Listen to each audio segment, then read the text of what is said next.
Alright, let's take a look at my dev container and how we can improve it a little bit. People have started to open up their eyes a little bit to it, and I figured it was as good a time as any for me to fix some of the stuff in it that I wish I had thought of a little bit sooner. And so I created just a new empty repository, and we're mostly going to be copying stuff from my main or from my original repository, but I just figured I will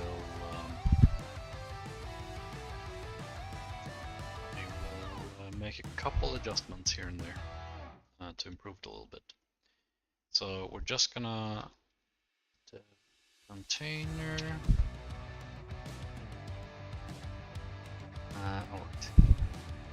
Alright. Since we're not in the dev container now, I might actually have to install some stuff. That's not what I want.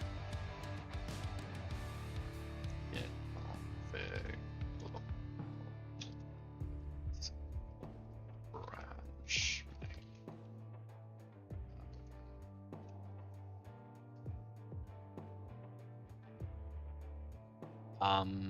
So yeah, let's see here.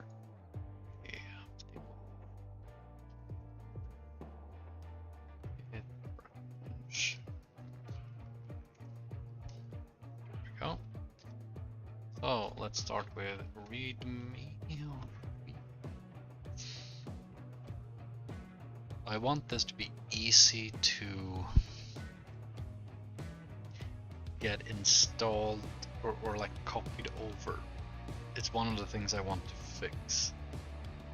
Currently, I'm thinking easiest way to do that is to just git clone it. People could even get submodule added actually, but that does mean we shouldn't have a readme file, right? Am I thinking? No, it's fine that we have a readme file. What we're gonna do is we're gonna do dev container.json. We're gonna do docker file. And just to be clear, I'm not gonna remove the old one. The old one will remain indefinitely. I might just start working here. I might link the other one to this one or something. I don't know. We'll see. But I'm kind of leaning towards the approach of git submodule adding the dev container. I'll show you what that'll look like in a few moments. But let's get ourselves started with just copying over these contents. And don't worry, we're gonna be going over everything from the beginning. This is just so I have something to start with. So, extensions. This should be in customizations. That's why it's complaining. That's something I learned later on, because I've actually already made some improvements to this, but I didn't upload those improvements to the main repository.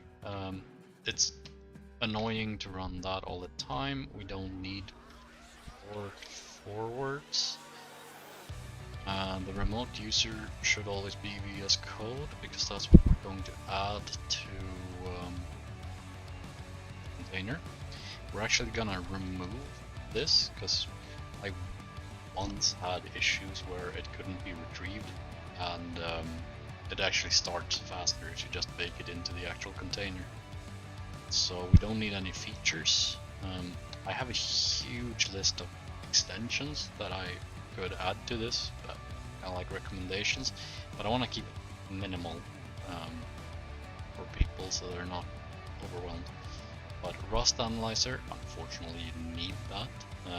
The Tauri extension, really useful to have. And yeah, this is literally just helps you develop the Docker file. And if you're gonna use a dev container, you might as well have it. These are a bunch of arguments, and we're gonna be updating that later a little bit, but for now, I'm not actually sure if this is true anymore, so we might just comment this out, see if we run into issues, and then I'll add it back again. Enables virtualization inside the container. So this is related to getting the Android emulator to function properly. And we're just gonna add this here.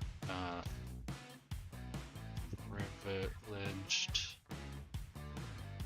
We're gonna comment that out, and we're gonna say that this is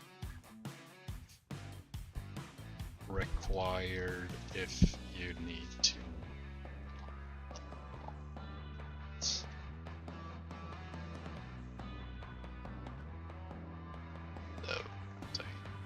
it's a bit more just generalized so that anywhere. Great. The README is gonna have the container for now. And, let's go over this from the top and see where we can make improvements and alterations. I'm actually going to look at another project of mine. Yeah, the screen, I don't remember anything secret in it.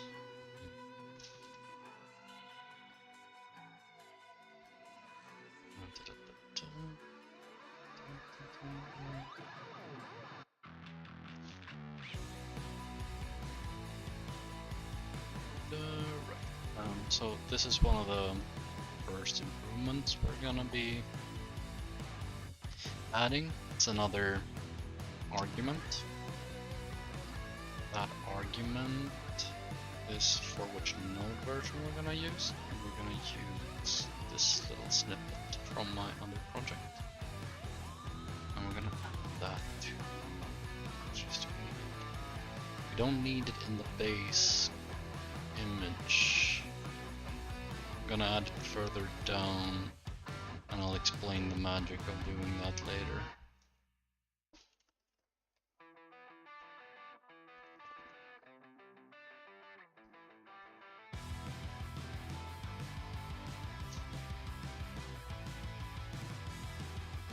So,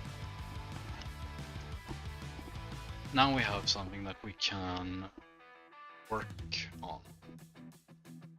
And so the first thing is which Android SDK tools version it is that we're fetching. This is used later when we are actually straight up directly from Google downloading the command line tools. And I don't much feel like explaining the exact process in how to retrieve this exact number, partially because this is the latest one currently, and later on we're gonna be replacing it anyway using the SDK manager. So regardless of which old version you're getting, it's gonna be new enough where this will update it to the latest. So you should be able to keep this at just as it is. And yeah, platform version, I've set it to 32, and I think actually Android, like the Android project that Tauri makes, will actually override this sort of. It'll download 33, I think. So setting up 32 is a little bit redundant, I believe. I think you need build tools and the NDK version, however. So those two at least are valid. I think that one might be able to be dropped. There's an argument for which node version, which I explained before. We're adding Node.js later on manually instead of using the feature, because the feature is slower and it can mess up. These are arguments related to creating the the non-root pseudo user. You don't need to understand these.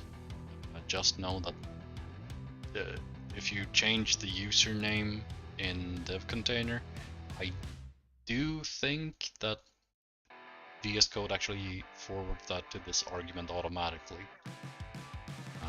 You don't need to know what these are. Just accept that these are good.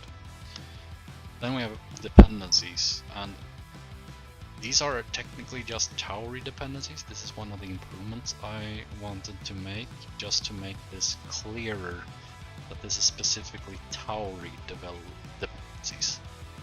So if we look for dependencies, we can find that they're used here and here. So basically, we want this to be very clear that these are all the dependencies for Tauri. If you decide to use version 1 of Tauri and you want to use the dev container, all you need to do is update these dependencies to what's for version 1. I might release this in 2 different branches, probably will actually, it's a really good idea to do.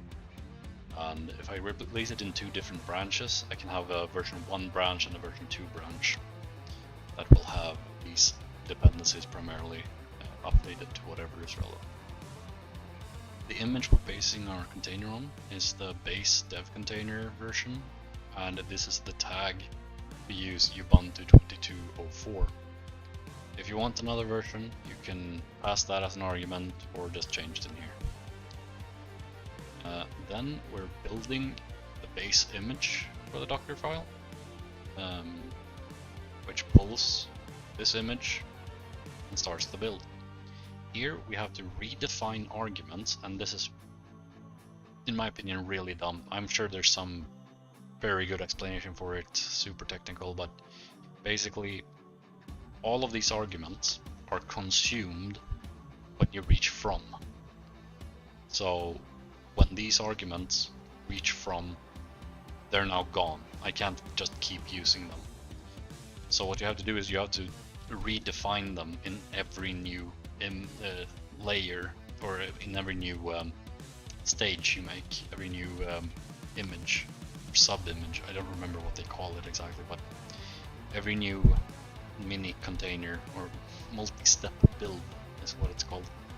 You have to redefine the arguments that you're going to use in that context, otherwise they won't be defined. We're setting Debian frontend to be non-interactive.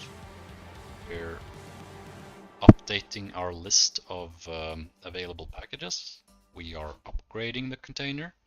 We're installing a bunch of general dependencies. This isn't that clearly defined. Why don't I just put them up here? It's a perfectly valid question to ask. And the main reason why I added it like this is because these are just kind of basic things you should have, I feel. But I noticed, like, I have git twice because I set this up in multiple settings. But like, let's look at it. So we're installing yes, quiet, no recommended packages, sudo, so that we can actually run the sudo command to become a super user. We're installing the default JDK because we're gonna be doing Android stuff. It needs a JDK. wget and curl, because they're the basic tools that a lot of stuff expects you to have. Exed utils, I don't remember what it's for, but I believe something required. That's all I'm gonna say about that. Zip and unzip, basic tools. I believe I use them primarily, primarily unzip here. File, I was surprised was actually required by, I believe it was actually Tauri that needed file when I added it. So I'm not sure if we should actually add that, or it might have just gone under the radar because I think that file is most of the time installed on everyone's systems, so it might just be an oversight. SoCat is a port forwarder, basically. CLang or Clang, or however you want to pronounce it, is a linker to the compiler. I want to say linker. For the C language, and we're going to be using that later for mold, and it is required as a dependency on the system because mold uses it. libSSL dev, just always going to need that. And yes, we do have it defined twice, but this one is definitely non-optional. There's a lot of stuff that wants it. Package config, our least wanted, or our least liked but most required package of all kinds of package finders. Unfortunately, you need it installed. Then you have git and git LFS, large file storage. No explanations needed there. And we're adding bash completion because it's a really good tool when you're working in the terminal. LLVM for further optimizations. And then we're finally installing Tauri dependencies and extra dependencies. Tauri dependencies, as I said, is going to be just straight up the stuff from the website that we say Tauri needs. Extra dependencies are going to be anything additional that the user needs and they don't want to have to edit the Docker file for it. Because when you edit the dev container JSON instead, it's easier for each developer to customize it, I feel, when you edit it in dev container JSON, and in the Docker file you keep a less often updated version, because updating the Docker file, if you push that to all your developers, it'll update all of their setups. Dev container JSON you could edit yourself, and the impact won't be as large on other developers. But that's it for the base image. Then we move on to the Android SDK, and it gets its own image. We're setting the working directory. I don't think we actually have a good reason for setting the working directory at all. Alright, it's just to make sure that this folder exists, really. So worker will not just set the working directory for all subsequent commands, it'll actually create the directory as well. So this is an easy way to get that directory created. We're gonna shorten this down to just redefine arguments, because I've already explained why we have to do that, and it's just too long as a comment.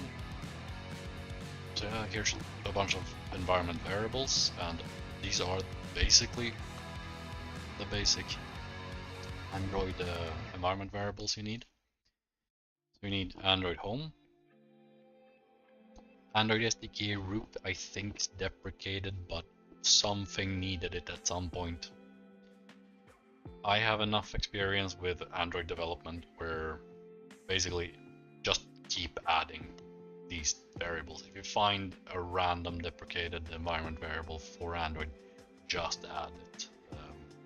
You may very well encounter something that just randomly will stop working because you didn't add some deprecated environment variable.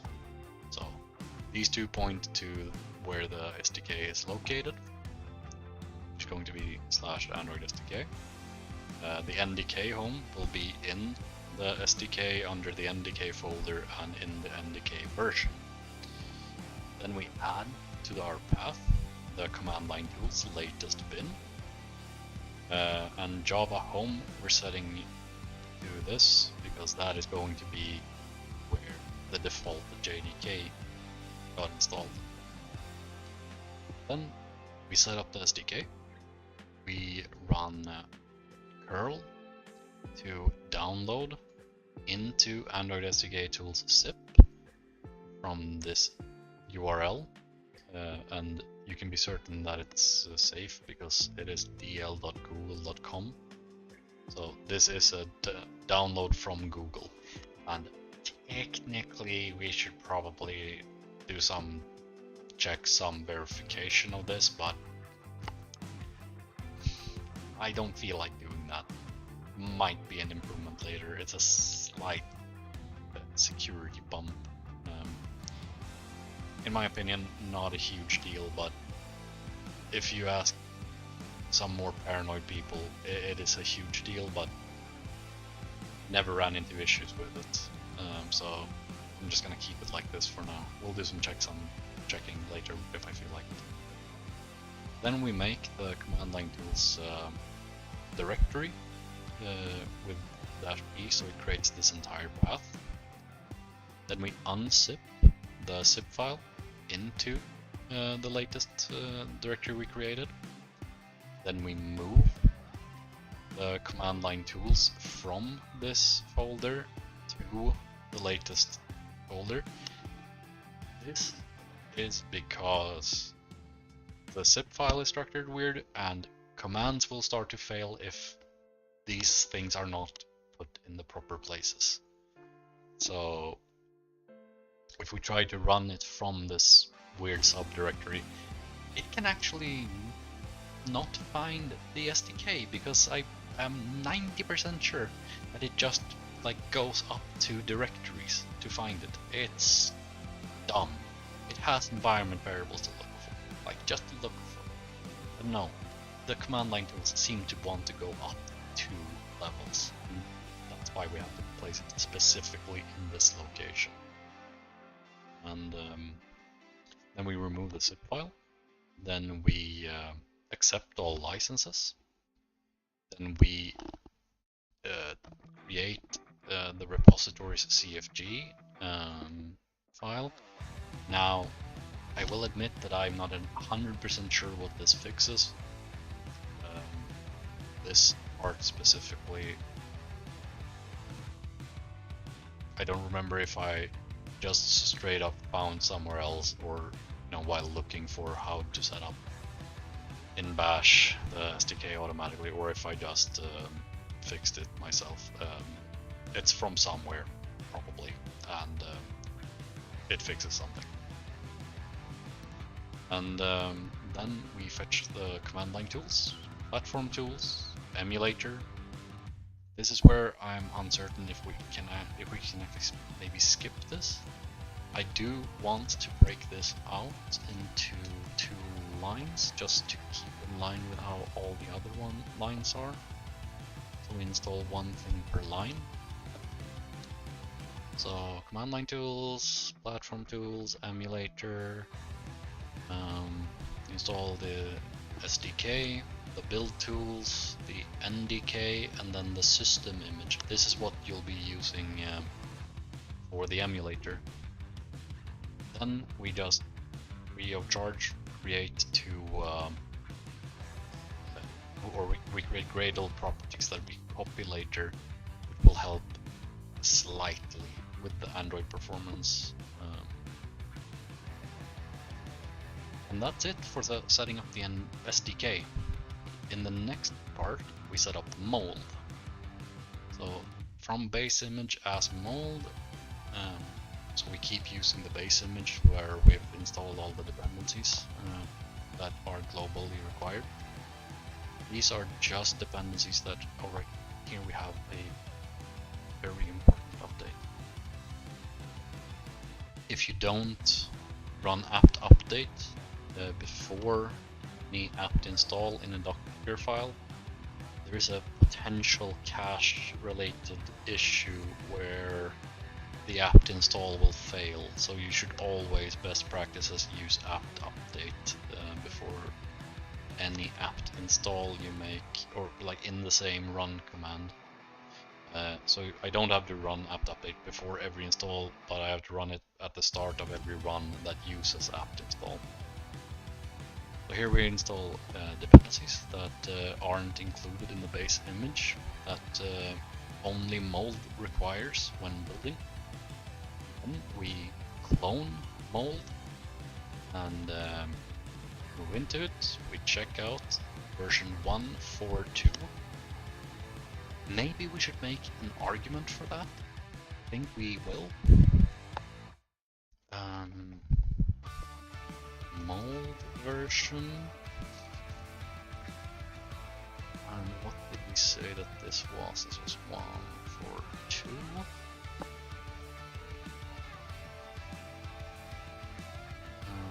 Mold version. Because we're using it, we have to redefine it. Arguments. So now users can actually specify a different mold version to use. I've actually gone away from writing new lines like that. I write them like this nowadays because it actually makes the Docker file more readable. Because then you know when a new command starts and not. So now I know that each of these lines is a new command running, versus if I'm up here and I have a slash at the end. Now I know that this isn't a new command, this is a continuation of the previous command. So it makes it way more readable when you have the ampersands at the start. But yeah, then we just check out the mold version, we make it, and we install it. And then we create a config YAML file that we can use later on, copy it into the end user's home directory in order to enable mold for all projects they make that targets x86_64-unknown-linux-gnu or GNU. So basically, when you run cargo tower redev, mold will be used. When you use cargo tower rig android dev, it does not get used. Then we make our own version of the Tauri CLI. The reason we do this and in this way is because issues with the Tauri CLI. When I used it from PNPM, the solution for me was to cargo install a newer version, I believe worked, but I required specifically the next branch, and I just decided to use this solution for that. So what we're doing is we're setting up Rust up. We're adding Rust up, or the cargo command to our path, and then we're this is a dash version of running source. So here we're loading the cargo environment variables. Then we're cloning Tauri. We're moving into the tooling CLI. We're checking out the next branch, which is Tauri CLI version now, because we're gonna make that an argument.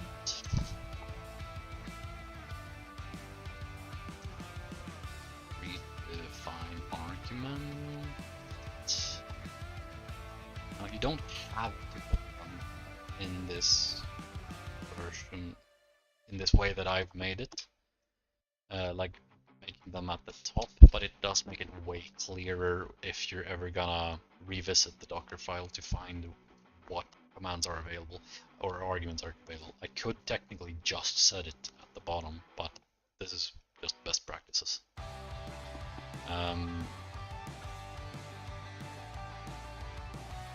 Alright,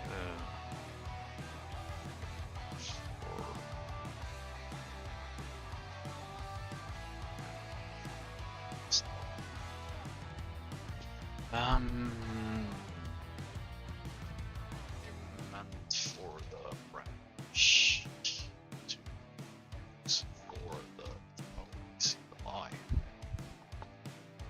Now to jump down quickly, go.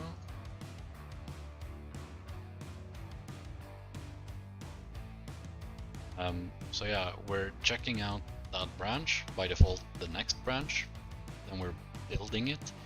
I'm not release building it, and this is really weird. I tried release build, did not work. I have no idea what shenanigans is going on with that, but the debug for some reason worked better for me. So we're gonna be using the debug version of the CLI. You won't notice any substantial difference from just the CLI, because the CLI isn't actually in charge of things like building. It will be a bit bigger and stuff technically, but it's such a small difference. We're just gonna go with the debug CLI. Now we're working on the finalized container, so now it's time to put everything together. So now we're just doing from the base image, not as anything, because this is the last image in the Docker file. We're getting our arguments again. I'm gonna change this to redefine args.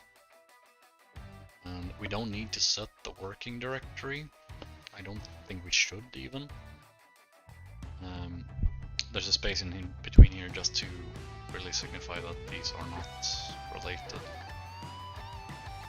I don't like how it looks, but we're gonna go with it because it's more useful. Then we have the same environment argument or environment variables as before when we set up the SDK. Then we add the non-root user to the sudo users, and this will ensure that when you're in the dev container you can actually run sudo apt install and add stuff yourself. You shouldn't have to. If you have to apt install something, you should add it to the Docker file, probably. But there are situations where, like, I've had so many issues with git committing, and the solution to that has been to run git as sudo. Like, just I can't even explain the issue because I don't know what the issue is. Sometimes I need to run sudo. It's something related to how I've forwarded GPG, I believe, from my host system into the dev container, so I need to fix that at some point. Here we're installing Node.js, and we're using Node source in order to do it, their setup version. So here if we have version 18, for example, it would be 18.x, the latest version 18 version. We execute that, and then we can update and just install Node.js. If we don't use their repository for this, which is what we're doing when we're doing that, is Node.js would be version 12, because that's the latest one that's available in the regular Ubuntu directories. Then we have npm. We're updating the npm version, and then we're installing pnpm and yarn.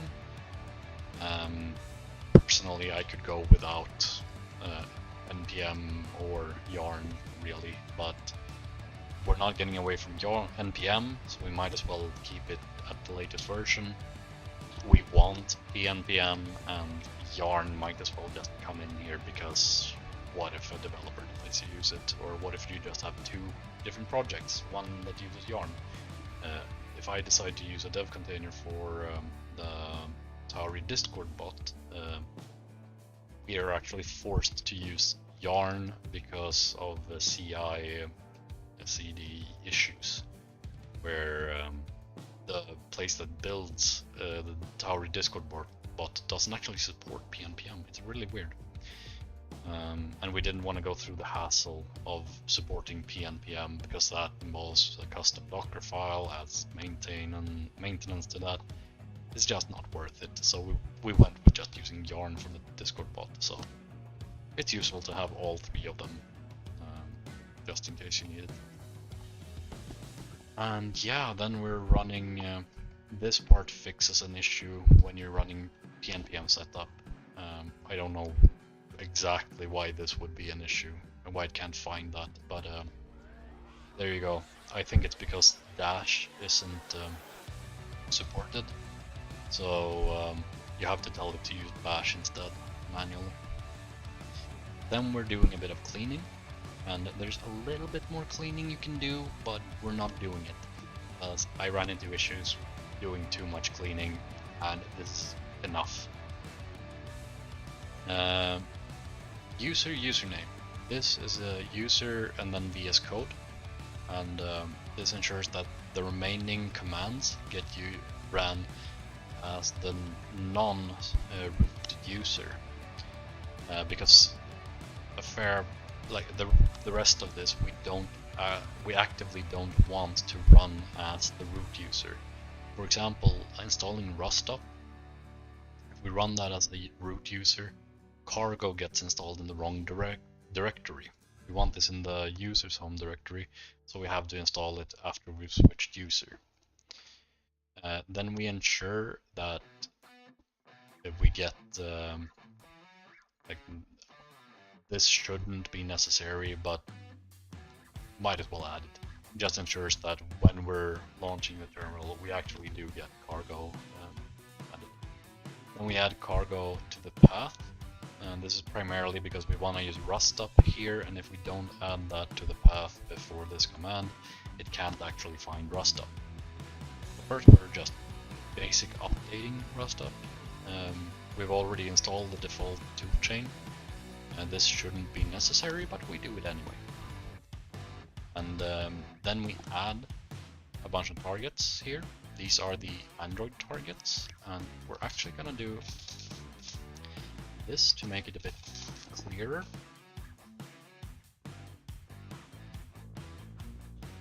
And then we're gonna do Rustop target add wasm32 unknown.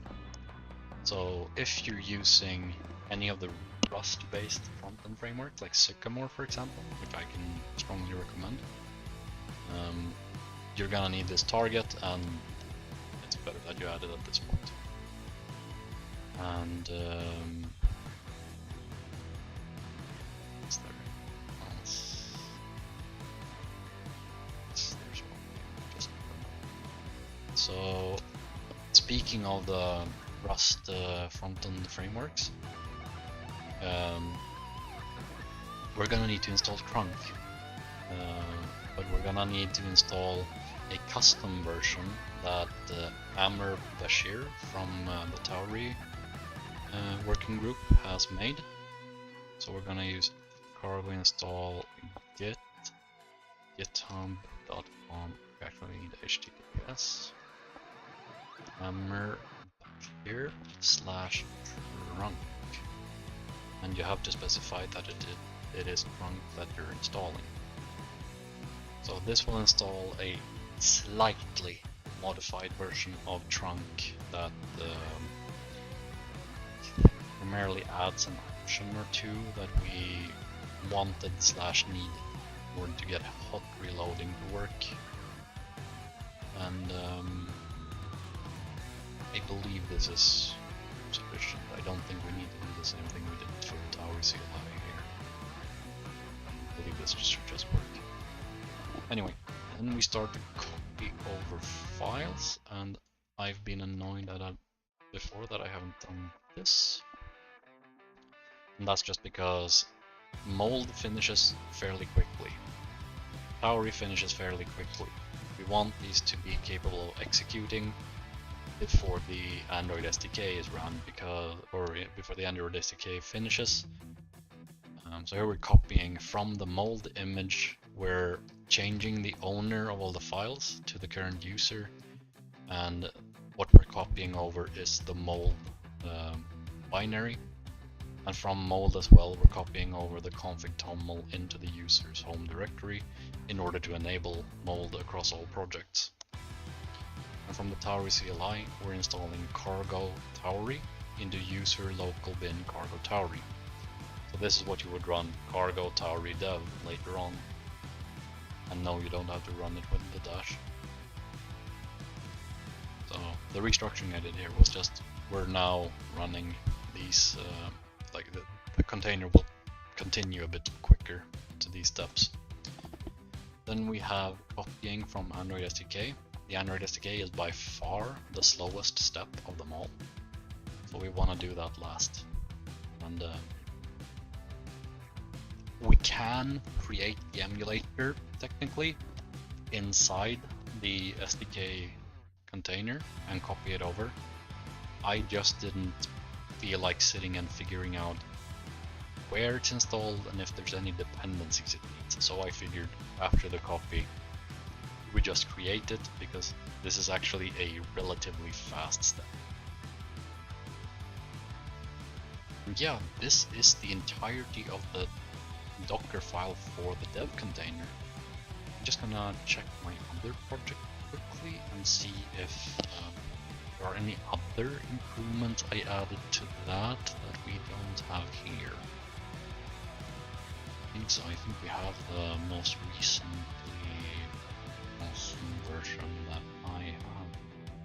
Some other dependencies that you definitely shouldn't require. Yeah, here I am installing trunk in the way I am here.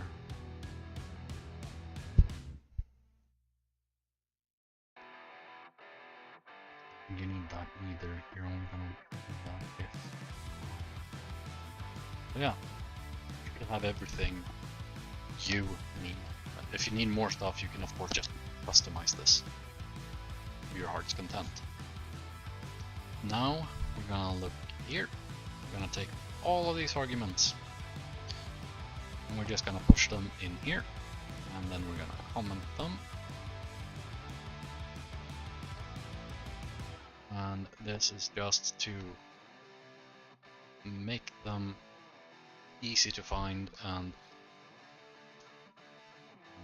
alter. And we can remove all of these, because beyond that it should be like we're gonna switch the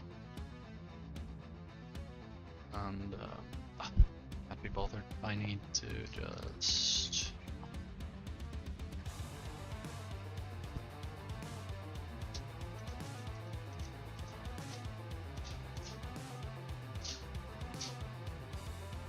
and these like that.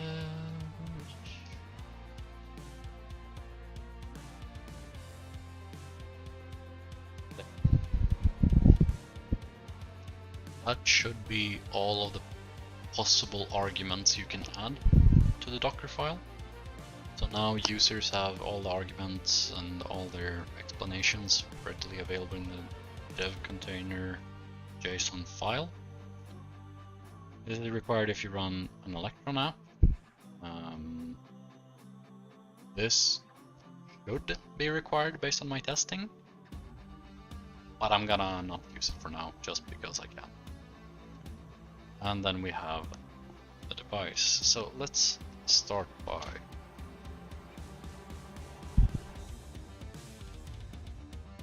git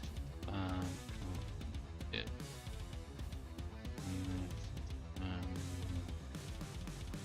initial commit git config global user email sim@gmail.com name C.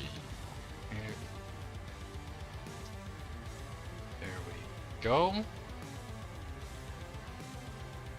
Although that went too quickly, because there should be a password, because I didn't sign this now. Commit, amend, no edit, S. Failed to sign.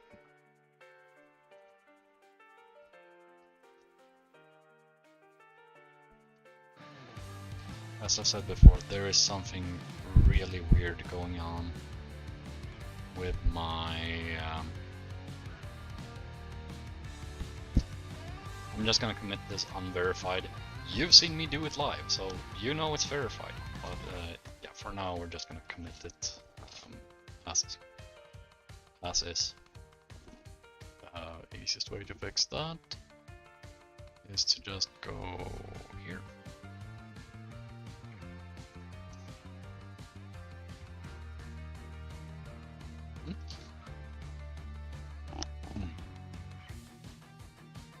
Said before and I'll say it again, there really is something wrong with my environment right now. I don't know what it is.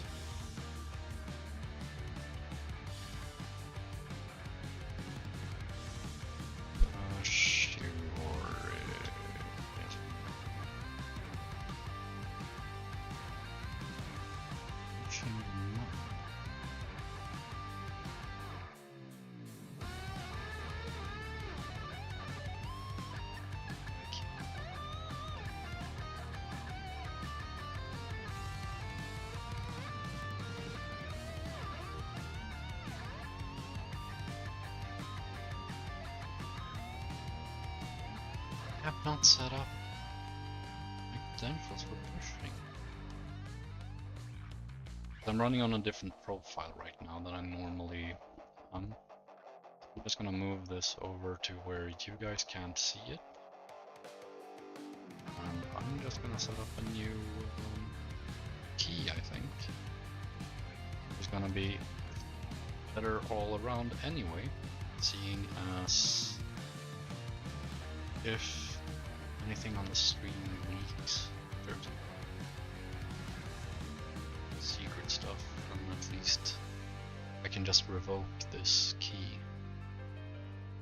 Now we're just gonna go to there's SSH and GPG keys, new SSH key. Gonna go to generating a new key. Copy that command.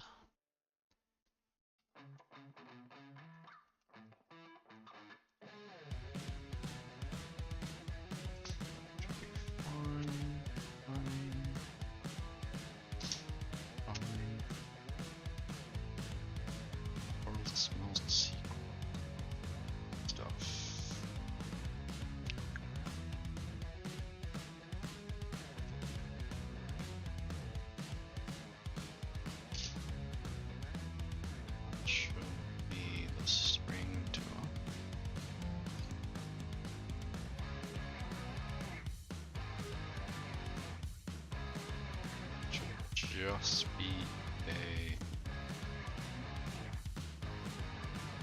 authentication key. Can you authenticate and sign with the same key? Now we have two-step verification.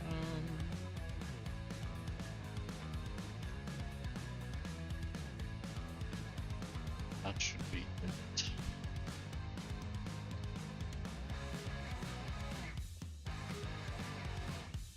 There we go. All right.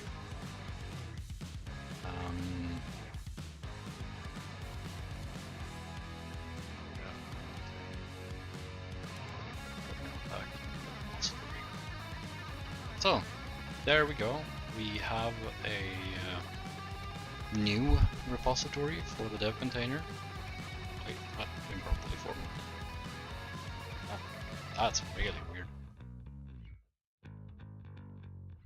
There are no changes to show.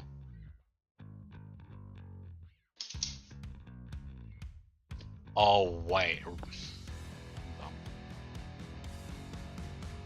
I actually created the readme file as just readme.md. There we go. I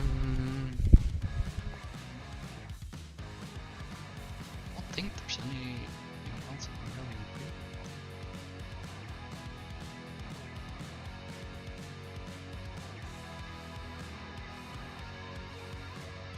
So let's see.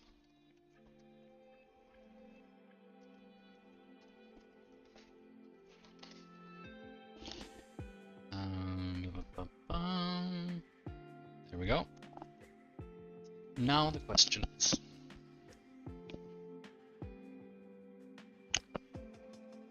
what do we do when we set up a new project? So the idea I have currently is essentially cd projects, and then we need Tauri app. We need that command with -- alpha because we're cool people. Tauri app. Wait, didn't I have one called Tauri app? Yeah, I did. Sample app. We don't care about any of this right now. So now we go to sample app and we open it. And so the way I envision you currently adding this, you copy that URL, and then I think we can actually git submodule add that to dev container, git init. So now, as you can see, we were giving git modules to the dev container, and just because I'm cool and I like it, do that. And that has added the dev container in its entirety. And I should be able to just build this now.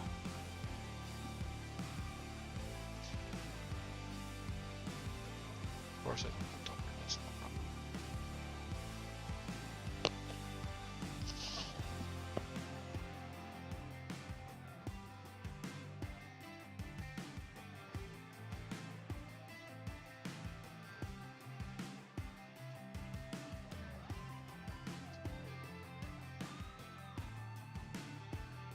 Nice. So my submodule version works. That's good news. And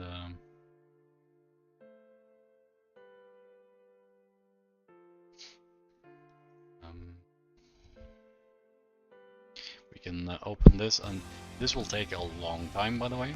I think it takes anywhere between 10 and 20 minutes on my system. Not that my system is slow by any means, by the way. It's a lot to build. It takes a while. And I've even optimized it with multi-stage builds and stuff, so to add a level of parallelism to it. So just be patient. It really doesn't get much faster than this in terms of how a Docker file can be developed. What you can do, however, is set up pre-built containers. And that's an entirely different story. I said before that I wanted to support using both version 1 and version 2. So if you go to the dev container and just run status here, we are now on the main branch. But what if we just git branch git checkout b, I mean b, how do you specify it later on? Would be at b2, or would it be at 2? I prefer writing at 2.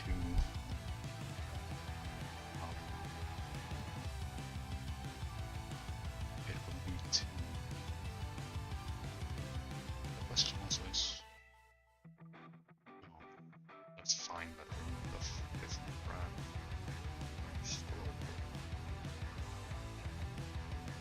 So we're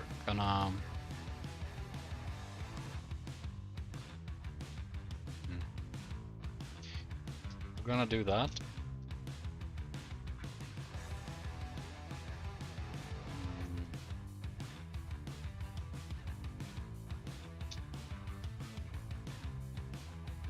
So now we have the v2 branch, and now we can start working on adapting this as well for version 1.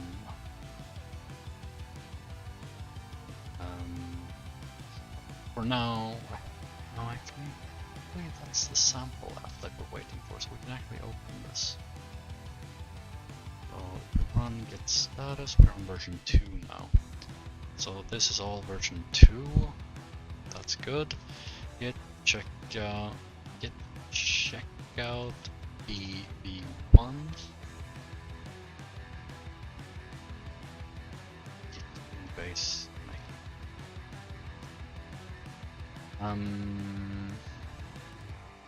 Then we want to check with Tauri. This is for version 1, so we check the dependencies. These should be all dependencies.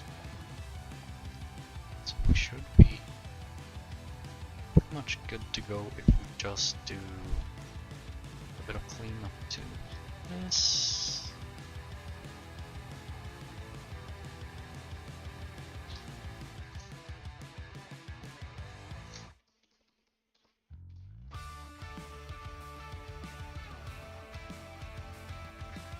So these should be all the version 1 dependencies, and looking through the list, version 2 is what adds mobile support. So we don't need the SDK at all in version 1, which means we don't need the virtualization. We can remove the SDK related arguments. We can remove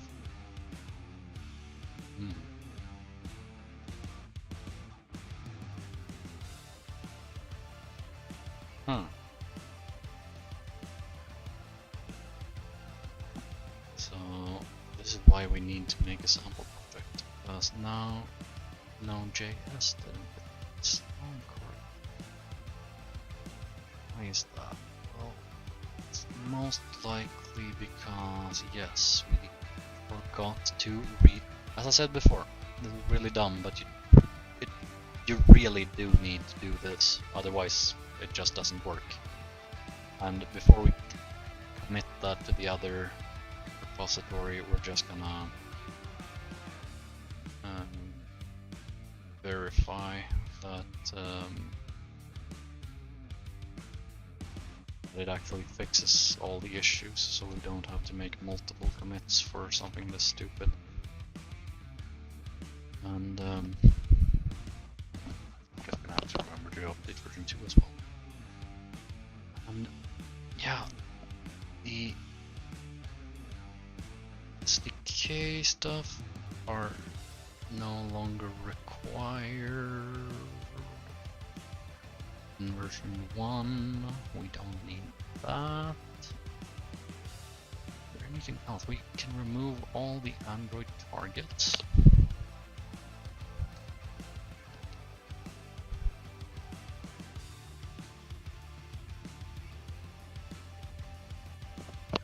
I'm gonna add that comment as well for the other one.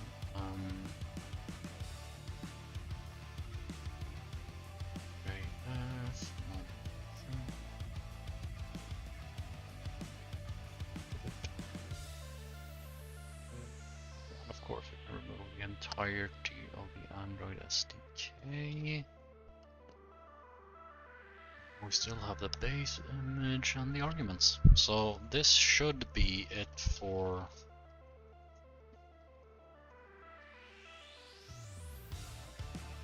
adapted for version 1 of Tauri.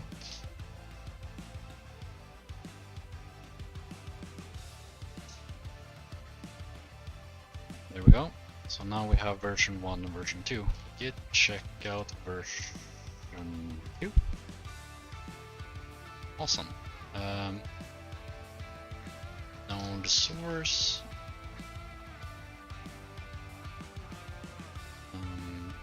And then we have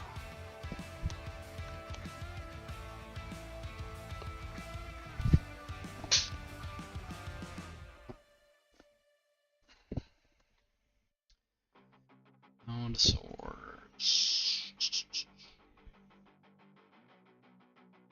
Awesome comment.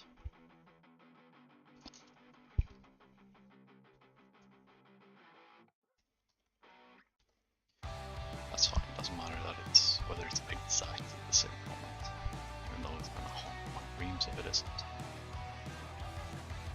Good comment. Fixed bug.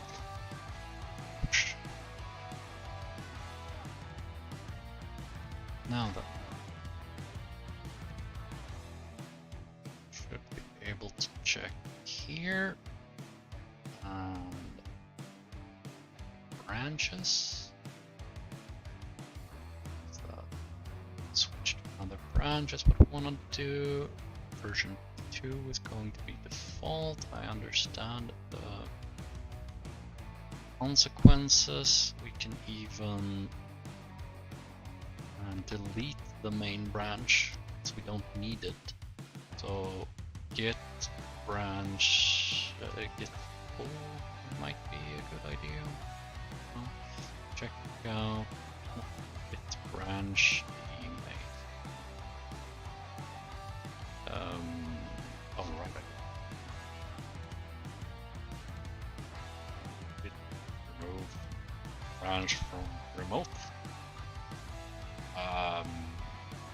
Yeah, I deleted it locally. Git origin oh right. Git branch origin the main.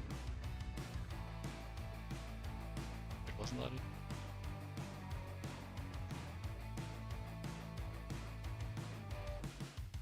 Git push origin the main. Yeah, there we go. And now if we update this, we're gonna see that we only have version 2 and version 1. Which is sad for our sample app, because it is currently building with the main version. But that's fine, because this is going to be massively cached in your system and it's going to rebuild very, very fast. The only way again to make this faster is by using a pre-built image.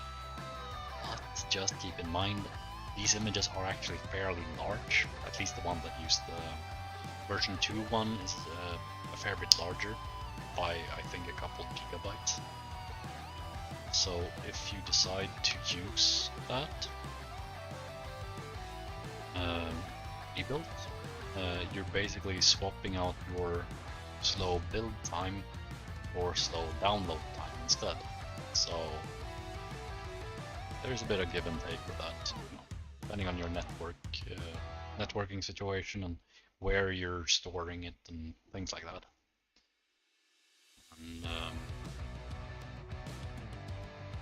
I'm leaning towards not offering a pre-built version. I don't feel like there's much need for it. If there is an update, it's faster for you to just rebuild it locally, because when you're rebuilding it locally, it uses all these caching steps in order to really speed up the rebuilding process. When you're pulling from remote, I do think that each update is going to be a full new pull. Not 100% sure of that, but I know that according to my testing, the difference wasn't big enough, so I prefer just building it myself. So if I was to add this to yet another project, just because I can, because we're gonna be waiting for a little while for the other one to finish, just do this. And this time we don't use alpha, because I want to try one.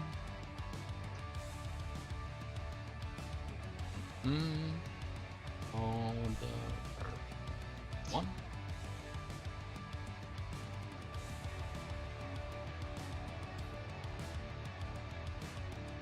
Here we have a version 1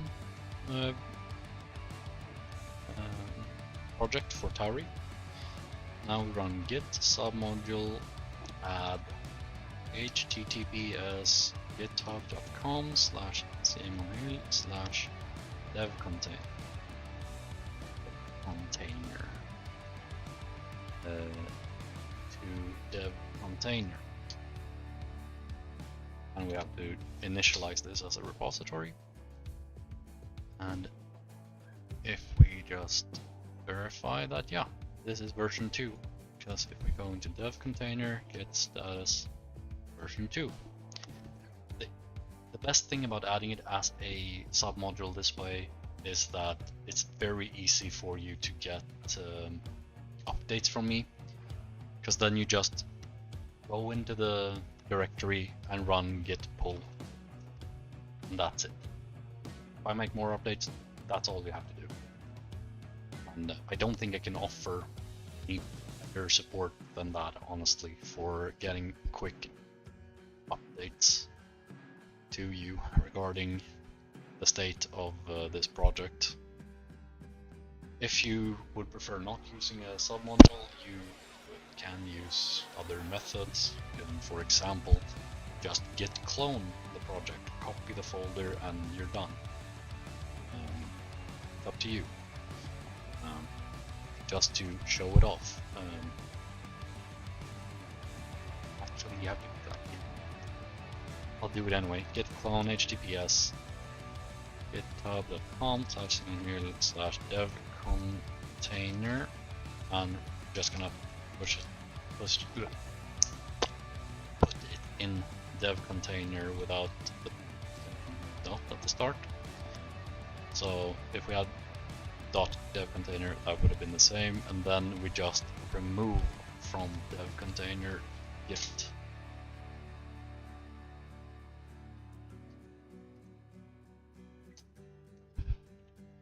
See, just RF. There we go. So now dev container is no longer its own git repository, and you have effectively copied the dev container, complete with a readme file where I'll put all the options and explanations in a while. So we can just go ahead and delete that, and this should be a fully functional version 1 container.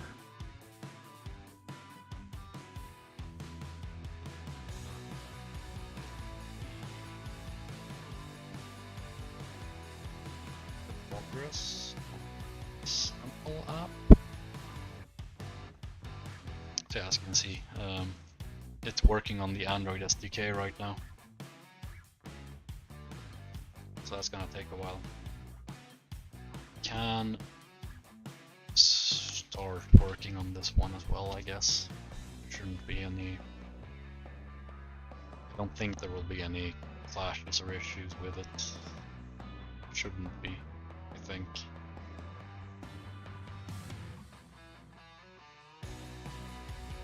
Wait, no. I forgot. Abort. I forgot that I had to check out version 1 first, so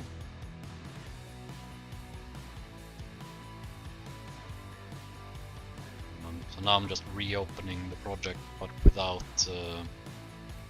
container. And this can take a few seconds. It's primarily related to the fact that we're using VSL for the actual Docker build in the other window. And this is pretty resource intense while it's building.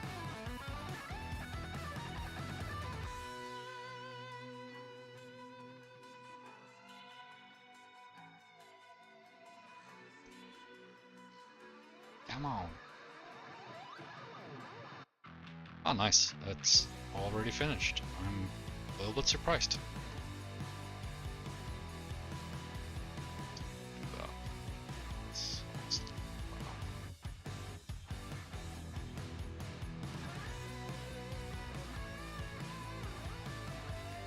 VSL is really lagging for me right now. I can't even open it. It's not a good sign. Put it that way. At least the dev container is running fine. Just run cargo tower dev now. should be greeted with a fully functional app. If I'm not stupid and forget to run pnpmi. See, this is why I had it in the dev container JSON file.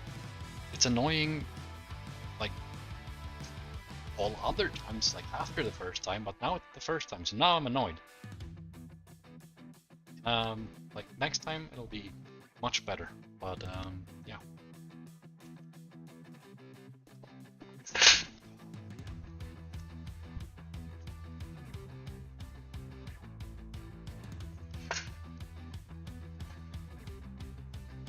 Almost forgot my pet.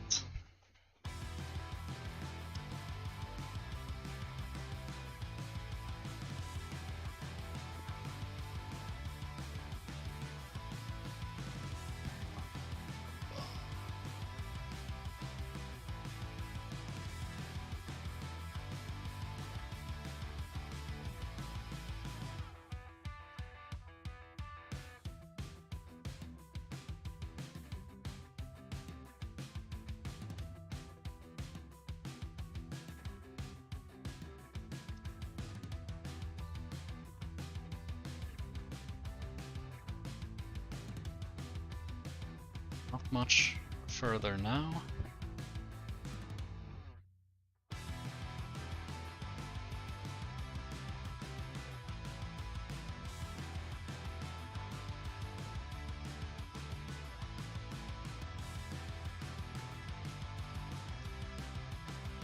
And there we go. Nice.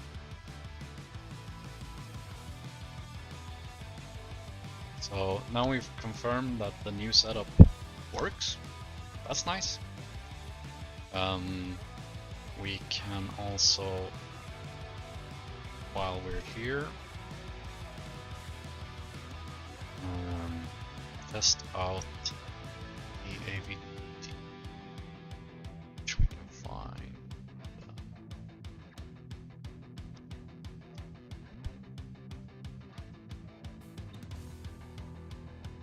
So now we can hit status. I just need to run that. No immediate fail means that it's a very good sign and it should be working. So we'll see.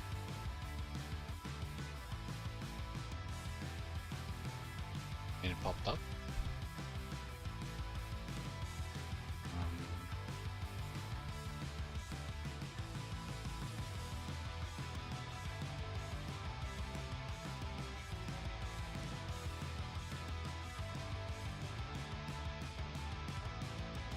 Again, this is gonna be pretty slow. When the animation finishes is roughly when I hit the command. As I've said before, it's not technically related to that you have to wait that long, it's just it feels like it's better for some reason.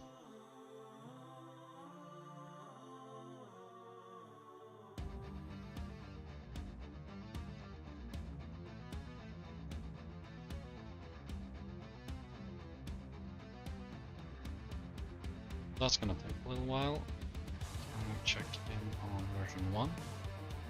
So version 1 is taking its sweet time. No, that's the sample app again.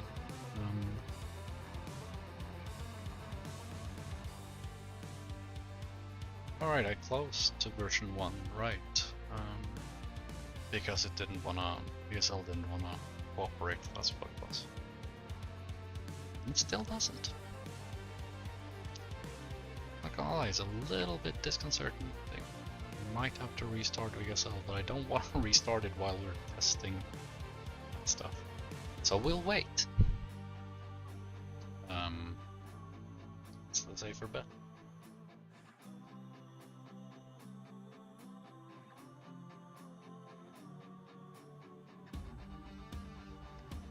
Now, if it doesn't work now, it could be because of that networking thing that I said I believe we don't need.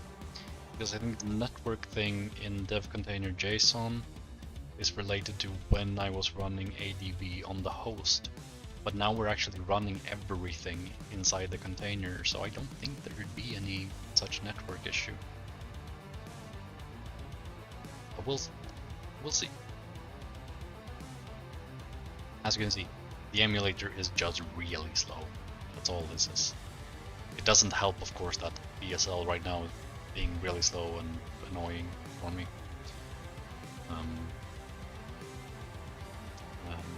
We're building something pretty heavy, so a lot of resources right now being used for ESL.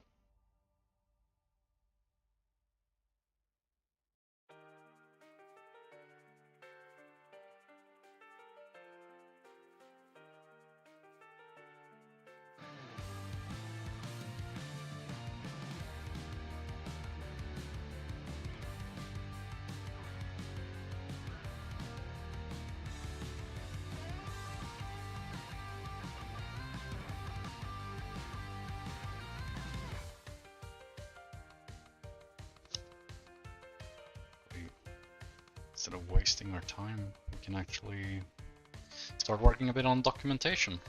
And so what we want to do here is, first off, we want to have a getting started.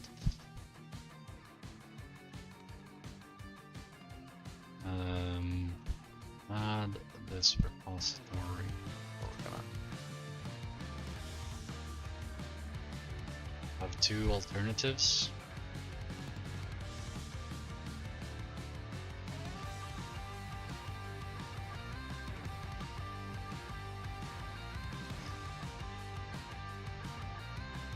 It's someone will add https github.com/dev/container and into dev container. Alternative 2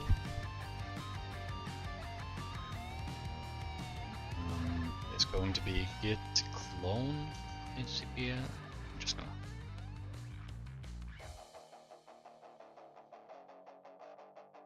git clone rmrf dev container /.git.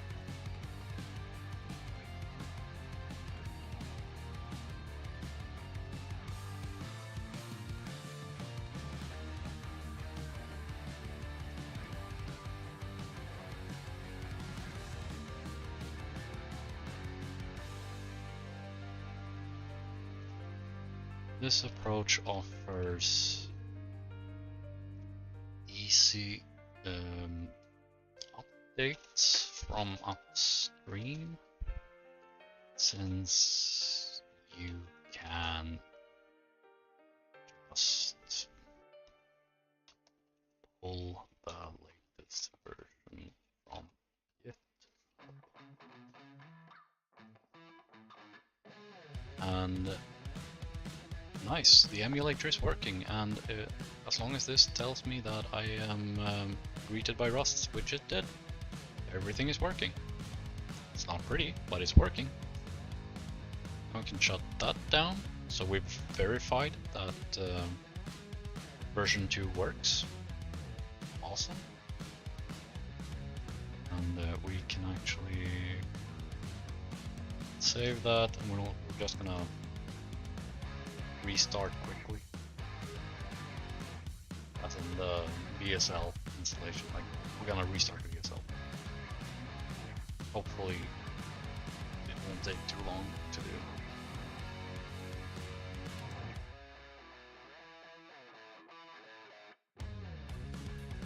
Sometimes this can actually be a little bit stuck. Not sure why.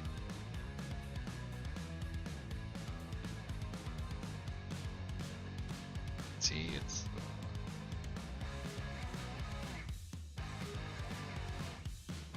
restarting Docker as well, just in case it's Docker preventing it from shutting down.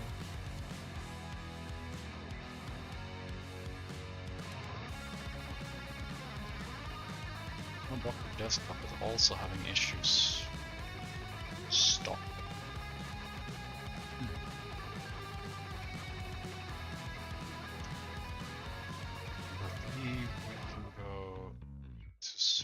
services and oh god, I believe that's the one. Start.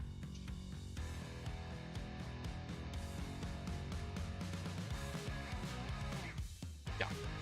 So if this happens, you can just well, okay.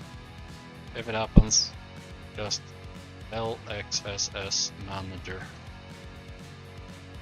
That's the one that you want to just restart if BSL ever gets stuck. And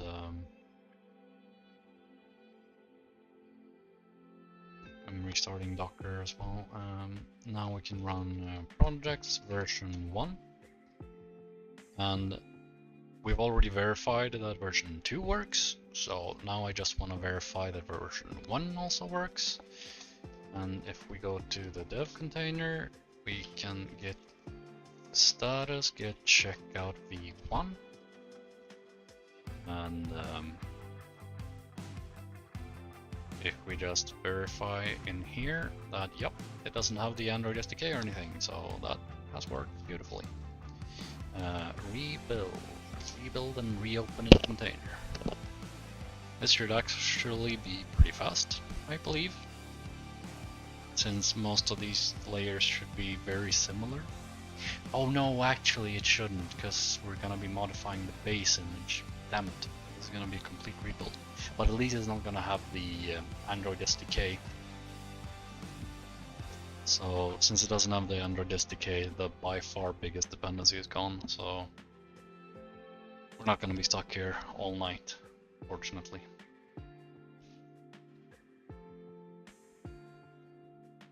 So we can reopen the dev here as well.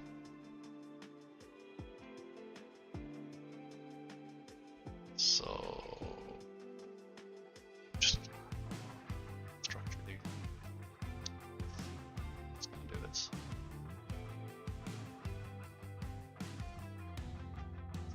I want to see the build process below. It's fine.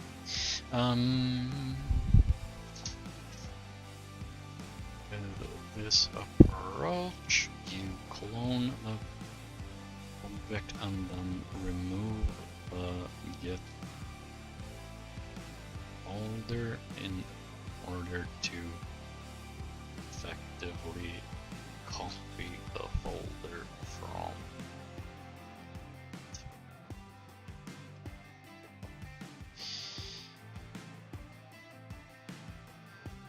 This has the benefit of you not having to learn how submodules work,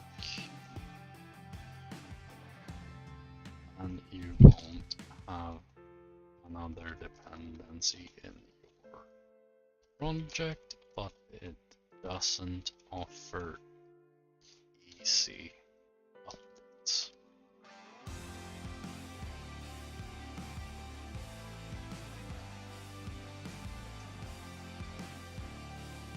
In order to update the module, you can simply do the following.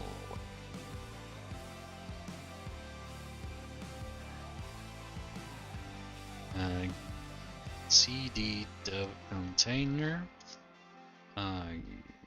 get checkout. Oh wait, do you need to check out?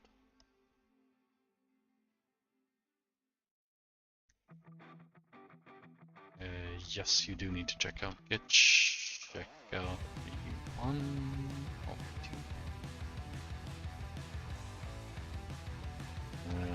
2. Get full.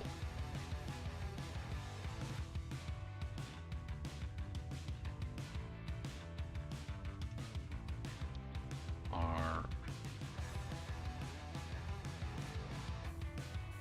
into a specific commit, which is why you're going to have to check out the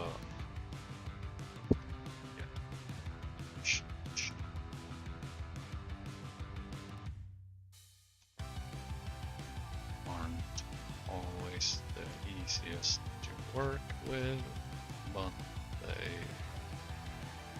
once you get the hang of them, the issues, in my opinion, are worth the extra effort.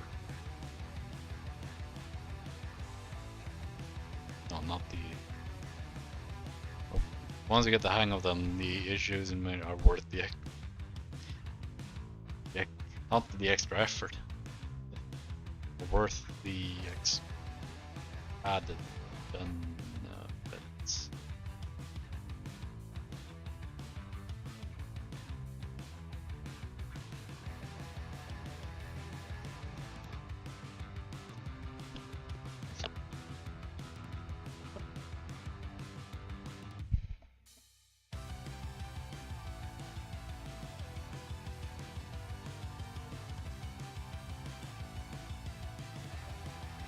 This is a command that you want to copy a lot, namely this one.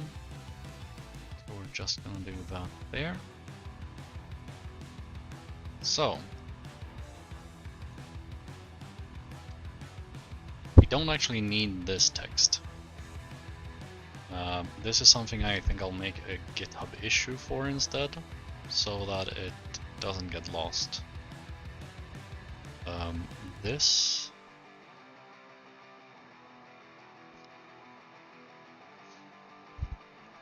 the information is good.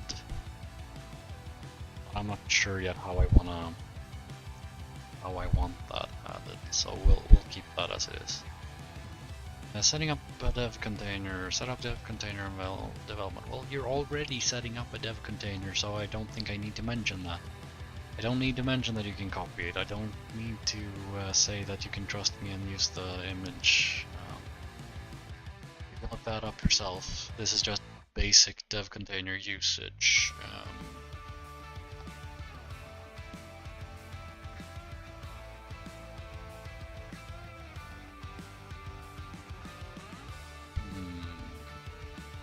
Alright, I can't see that one more time. Let's go. And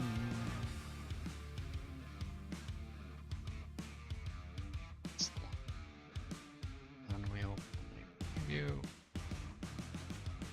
So now you have an easy to copy command for that, but it doesn't make sense to add there.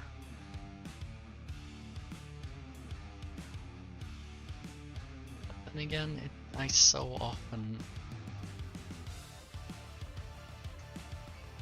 on the emulator. I think that'll be fine.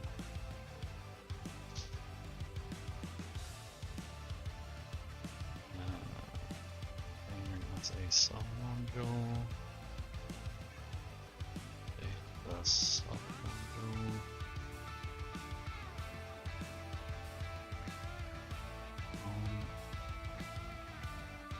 Container. No, let's get repository. And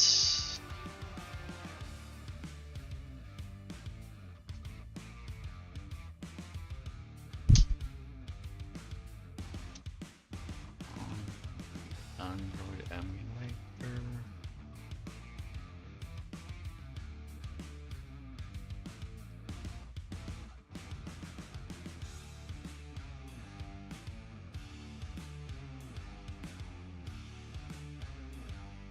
This is also good information, but I think I'll fix it before I add more instructions in the README maybe. I might actually want to split up the README into multiple files honestly, but we'll keep it like this for now. I'll try to get some help from someone like Lorenz or something, or someone, not something, someone, to make this a lot nicer, because I'm not very good at structuring these things. I'm good at rambling on and on and on, but I'm not that good at actually writing instructions. This part, by the way, was before I discovered how to get the VSLG properly function, which honestly was way easier than I anticipated. I was kind of shocked that it was working that fast and easy. Because it just works automatically, and I didn't need to set this up. Use VSL2 on Windows. We can add a performance section. Windows. Use VSL. If you don't use VSL, you will have a massive performance drop related to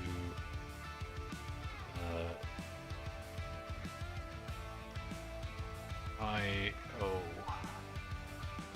disk I/O, which caused by differing file systems. Make sure your project resides in e.g. project/my app. So that one is very important, and the sufficient RAM. Yeah, this is a Windows thing, I think. No, this is more of a general thing, I think. So we'll allocate sufficient RAM.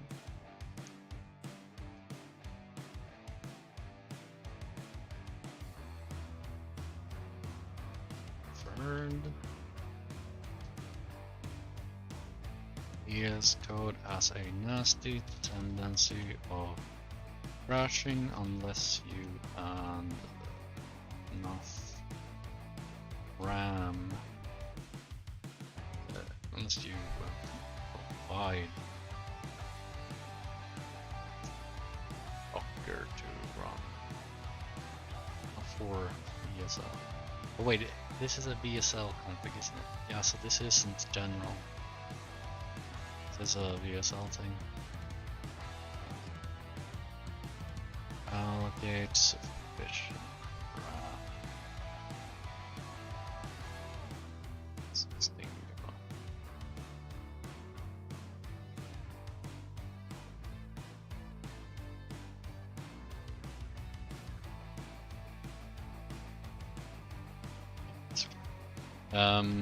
If you don't have enough RAM accessible to VSL, the VS Code has a nasty habit of crashing. I'm not sure if exactly where the line is drawn, but I'm using 16 gigabytes.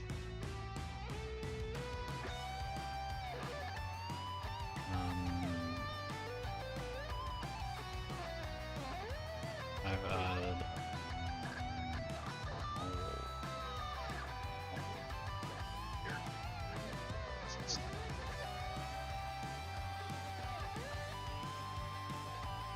this will speed up desktop builds, not Android builds. It's something to be aware of because while it addressed enhance the speed of which your project is built, it's not necessarily suitable for production builds. You have been warned. And figure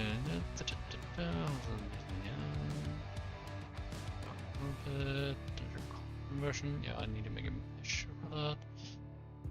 And that one I have to fix as well, but not tonight.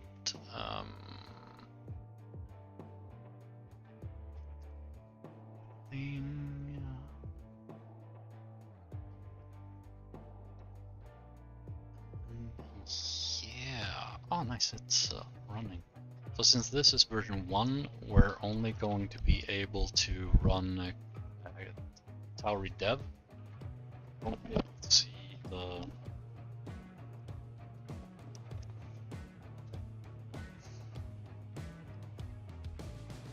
Android emulator or anything, because version 1 doesn't have of my existence. God, Rust Analyzer. As you can see, it's moving really fast.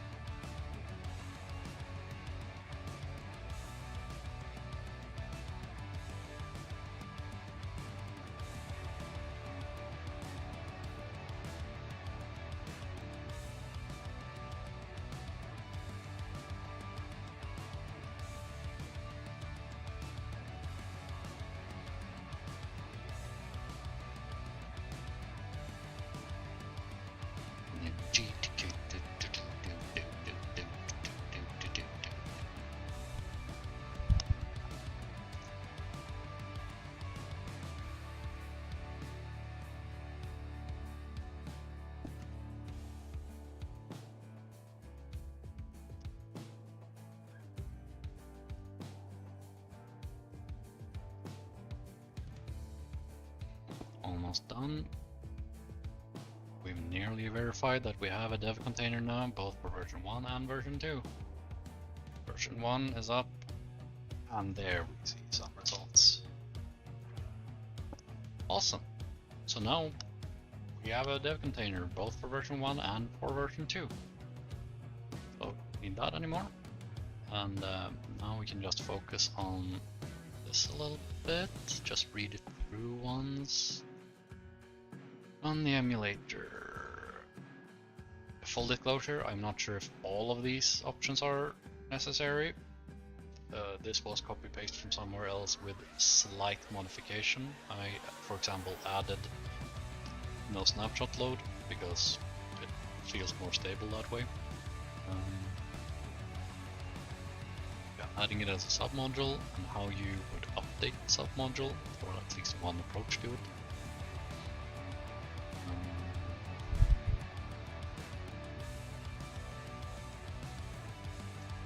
We have the clone version, we have the command, we have some tips on performance.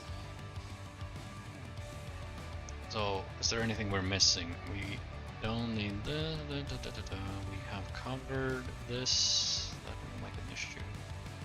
This I will fix.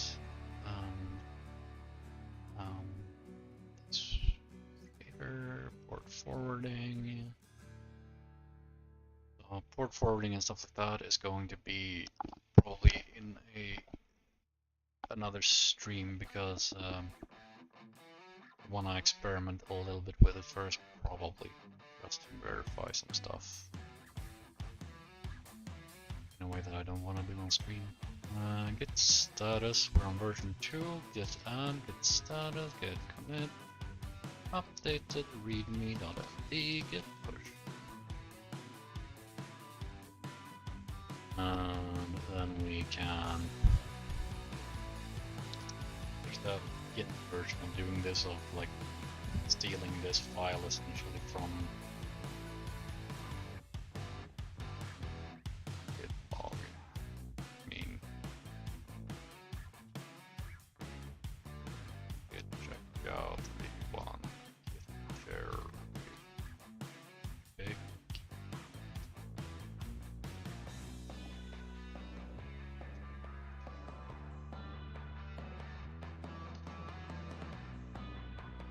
There we go. This is why you learn how to use Git. So now we updated both branches'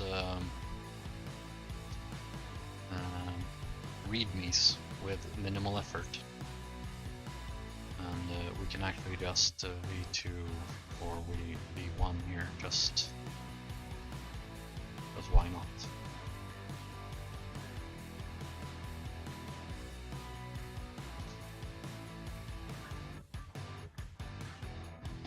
Now we have version 1, and we have version 2. complete with the proper command. Awesome.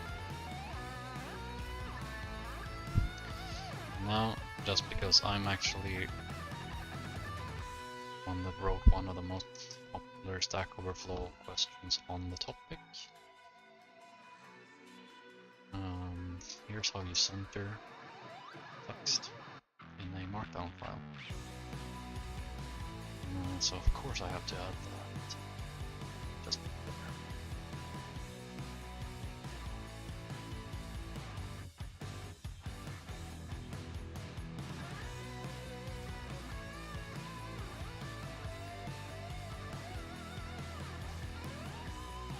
check out the one.